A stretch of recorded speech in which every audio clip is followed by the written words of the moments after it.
आपसे अगर मैं पूछूं अभी कि हेक्टर नाम का जहाज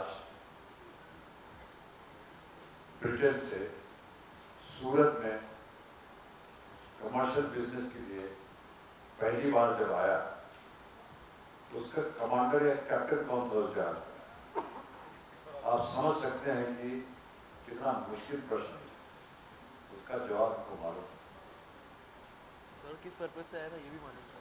पर मैं किस वजह से आया था वो जहाज वो भी पता था। तो ये देखिए ये बहुत ही अद्भुत इनका ज्ञान और इसकी हम सराहना करते हैं क्योंकि बहुत से लोग ऐसे आते हैं हमारे फील्ड में जो कई बार गेस करके या तुक्का लगा करके उनका सही हो जाता है। जी जी अलग अलग संख्याओं में पहुंचे हुए हैं और उनका लगता है कि चलिए ये गेस कर दिया हो गया, रिस्क लेते हैं। खेल के पूरे दौरान में इन्होंने कभी कोई रिस्क लिया कि ये संकेत दे रहे थे पर कितना जानकारी थी या इंट्यूशन से हो रहा था। जैसे हमारे एक तिलकधारी थे पहले सीजन में, कुछ ऐसे ही खेल रहे थे और लाइफलाइन चेतावनी पे आखिर तक वो कुछ उस तरह जा रहे थे पर हमें नहीं पता है और अमित जी को जवाब तो पता नहीं होता क्योंकि हम बताते नहीं है पहले से, कंप्यूटर जी को ही पता रहता है।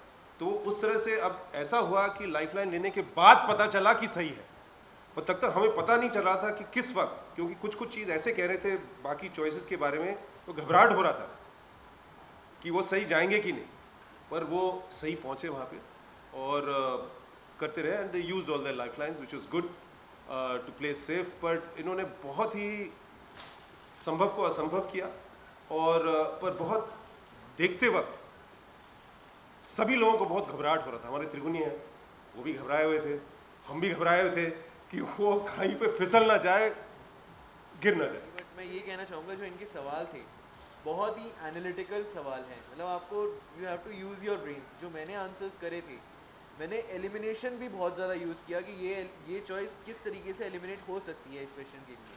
अगर आप एपिसोड देखेंगे जब भी टेलीकास्ट आएगा तो एलिमिनेशन का प्रोसेस भी यूज़ करा है मैंने।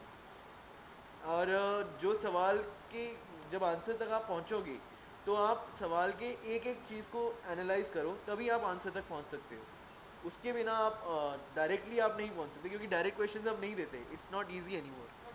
हम 5000 वाले क्वेश्चन पे भी हो सकता है ड्रॉप हो जाते हैं क्योंकि वो थोड़ा सा ट्रिकी था क्वेश्चन। एनालिटिकल था। मैं क्वेश्चन तो रिवील नहीं कर पाऊंगा बट अगर आप मेरे को उसके बाद पूछेंगे तो मैं बताऊंगा। हम दो चॉइसेस में बहुत कंफ्यूज थे जो कोई भी मेरे ख्याल से हो जाता बट मैंने वो बता सकते हैं क्या था वो प्रश्न? I don't know. कौन सा प्रश्न था? 5000 वाला बता दूं। हाँ हाँ बोल दो। वो क्वेश्चन था कि इलेक्ट्रॉनिक आइटम्स में इनमें से कौन सा टर्म यूज होता है। मोड यूज होता है तो उसमें एक स्टैंड भी था और स्लीप भी था और स्टैंड बाय कई इलेक्ट्रॉनिक्स में जैसे टीवी में भी स्टैंड बाय होता है तो यू गेट कंफ्यूज। बट मैंने स्लीप मोड क्योंकि खुद मैंने लैपटॉप यूज़ करता हूँ तो उसमें होता है और मैंने यूज़ करा हुआ है तो मैंने कहा नहीं स्लीप मोड ही होगा। इवन ही वॉज कंफ्यूज और वो हमारा पहला क्वेश्चन था तो मैं तो उस क्वेश्चन में खुद ही स्लीप मोड में चला गया।